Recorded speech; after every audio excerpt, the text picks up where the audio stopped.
today we're having a toast off. We're going to be blind flighting 5 of my favorite toasted barrel bourbons. We're going to see if this Elijah Craig Toasted can keep up with the competition. Let's find out.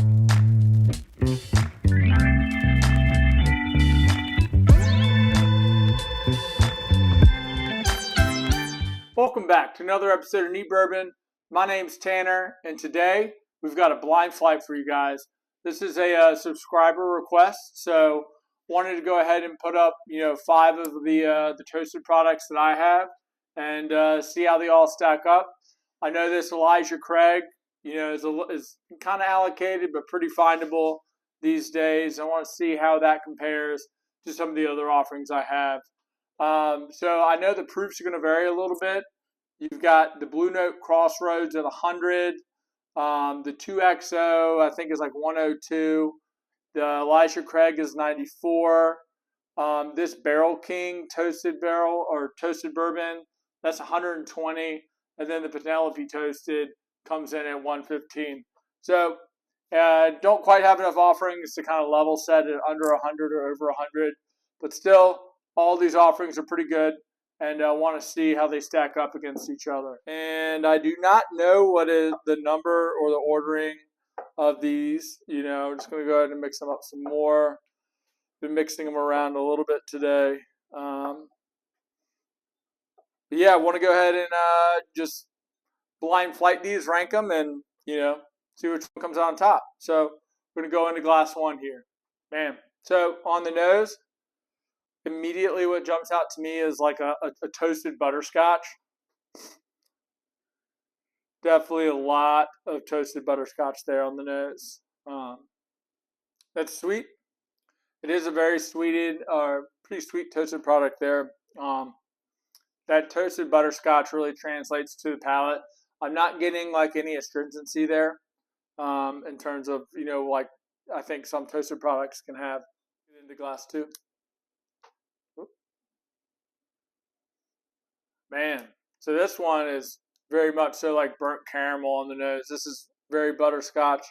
Glass number 2 is, very much so burnt caramel, marshmallowy notes. So let's go ahead.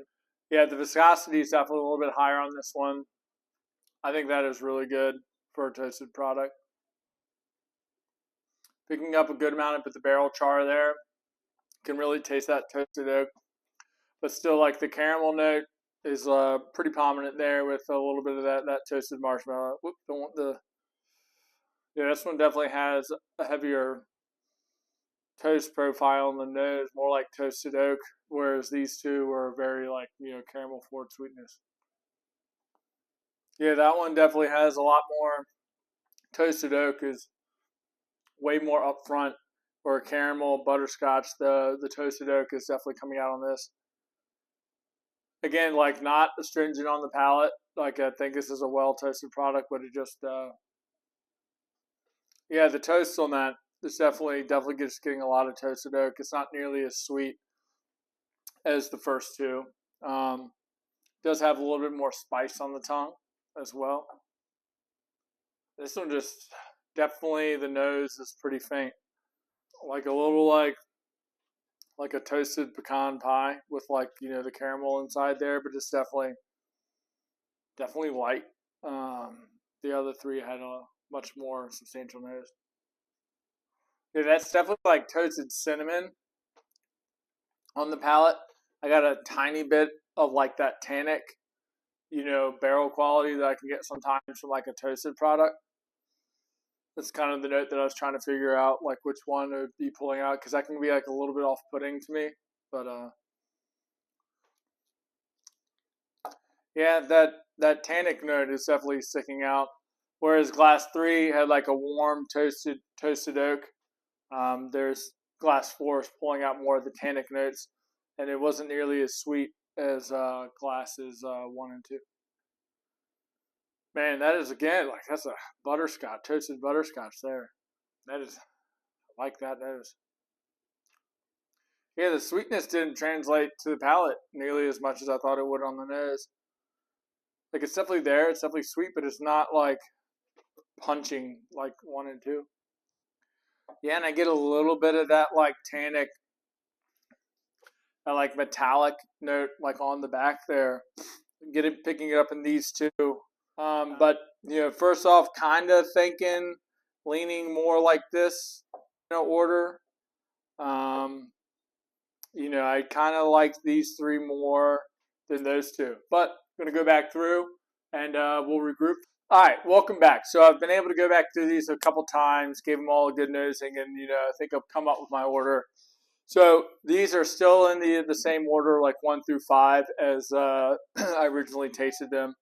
So now we're going to go through, and then I'm going to reorder them. So this one right here, I put in last place. I just thought that it was just the most, unidimensional in terms of like the flavor profile. It's just, and I was getting a little bit of that astringent oak, on the palate there. That tannic quality that I wasn't quite, the biggest fan of. Wasn't, bad. Like I would still be happy to have that pour, but it just, compared to the competition, just didn't really hold up. This next one, again, this was, I think, glass 5. This one had a little bit more of the sweetness to it, like similar to glass 1, but it had that tannic quality that is kind of like off-putting to me, like when you're going through and tasting toasted products. The 2 and 3 here, it was really, really tough there because they were both pretty sweet on the palate. I ended up putting glass 2 in third place. This was the toasted caramel one. I felt like the nose on glass 1 was a little bit stronger, had a little bit more of that butterscotch pop. So like on the palate, I thought these were both like pretty neck and neck, but I gave the nod to this one because of the nose. And then glass 3, going back through, tried this one against the others a couple times, but I just thought this one was like the most put together in terms of like the toasted profile. I was picking up some of like the toasted caramel notes. Wasn't as like heavily oversweet, but I was also getting like there's like a hint of like a fruitiness in there as well, which I thought was really nice and definitely set glass 3 apart from the competition. So we've got the my little list here, ranked 1 through 5. Now we're going to go ahead and see how they stacked up. So in 5th place, we have glass 1. Wow, that was the Barrel King, the 120 proof. Interesting. Surprised that one came in last. That's this bottle here. That's actually the most expensive one of the bunch here. Had to get this one by being a member to Barrel King. Then you kind of like, if you haven't heard of Barrel King, they do great products. Sorry it didn't stack up here, but you become like you're a member and you subscribe, and then they send you a list of bourbons every month, and then you can pick from like the list of their limited offerings for you to have. This is $120, I think. Pretty sure I've had it for a while, but pretty sure it's $120. So kind of disappointing to see the most expensive one come in last. In 4th place is actually glass 4. So that goes to Blue Note Crossroads. Dang, I honestly thought this one was going to do a little bit better. I really like this one. This is a Blue Note. I think this was what, Tennessee? I think it comes out of Tennessee. But this is a French oak. This is toasted in French oak. Had a little bit of that tannic quality on the back end. But again, this bottle is, $40. This is $120. So this one was, in my opinion, better than the Barrel King today. Coming in 3rd place is glass 5. Dang. That is surprising. The 2XO. Shoot. I really thought this one was going to take it home. Really like the 2XO. Dang.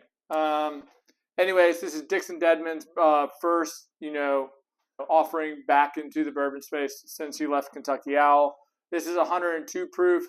That bottle is 99, most places. So now we can go ahead and crown the winner. So the winner today is glass 3. Dang, look at that. Penelope Toasted. And I'm shocked that the Elijah Craig Toasted came in second. Now, I haven't really been a fan of the Elijah Craig Toasted. I thought it was going to be one of these because I usually pick up one of the tannic quality there. So, wow, that was interesting. I always knew Penelope Toasted was awesome. Glad to see this one could take home the W today. I think you can pick this one up for like that $65, $70. The Elijah Craig Toasted is in that like 45 to 50 range. You can see on the bottle. I picked this one up when I was in California like a year and a half ago. I already had one open, so this was a fresh crack today. But I paid $58 for this. This is $100. This is $40, and that was $120. But hey, again, this is Neat Bourbon, and my name's Tanner. If you'd enjoyed this content, would you consider giving me a like? Would you consider subscribing? If you'd like to see me do more blinds like this, leave a comment down below. Let me know what you'd like to see. I'd be happy to film it and post it out there for you. But anyways, once again, my name's Tanner. This is Neat Bourbon. And as always, pop the bottles and share the pours. And we'll see you in the next one.